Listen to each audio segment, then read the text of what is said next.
පොඩ්ඩාගේ ලියුම් පොඩ්ඩ.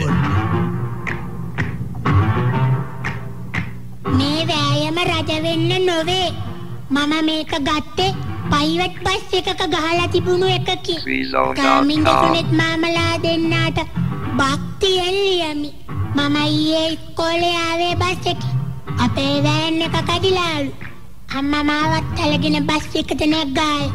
බබා ඔය බෑග් එක ගලවලා දෙන්න කියා කොන්දොත්තල මාමා බෑග් එක ඇදලා ගත්තාය. තව පොඩ්ඩෙන් මගේ අත් දෙකත් ගලවිලා යනවාය. අම්මෝ මේකේ බර කියමින් බෑග් එක කොන්දොත්තල මාමා උඩ තිබුණු ලැක් එකට දැම්මාය. ඔය නෝනයි බාගෙයි කොහාටද කියා කොන්දොත්තල මාමා අම්මාගෙන් ඇහුවාය.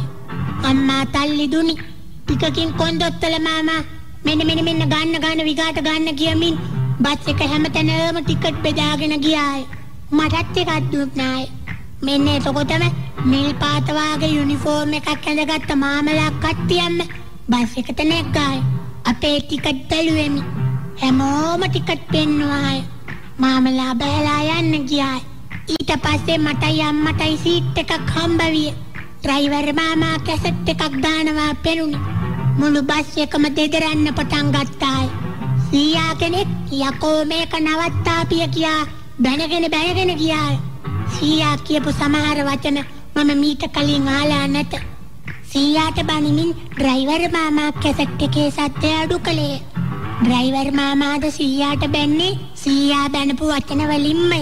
හැබැයි සීයා වගේ හයියෙන් නෙමෙයි එමින් බැන්නේ. මම ඒ වයින් වචන දෙක තුනක් කටපාඩම් කරගතිමි. මොකද පස්සේ දවසක මහමලාටත් ලියලා එවන්න පුළුවන් නේ. යාන්තම් ඔළුව බේරගෙන බස් එක ඉස්කෝලේ ගාවට ආවාය. මමත් අම්මත් යන්තම් බස් එකෙන් බැත්තෙමි. ඉස්කෝලේ බෙල් එක ගාලාය. අදත් ඉතින් පිට්ටනියේ ගල් අවුලන්න වේවි. මොනවා කරන්නද? මම නවතිමි. මීට පොට්ටා පසුව ලියමි. ඒ නිල් පාට ඇඳගත්ත මාමලා බස් එකට නගින බව කලින්ම කොන්දොත්තල මාමා දැනගත්තේ කොහමද? මේක නම් මට තාමත් නොතේරේ.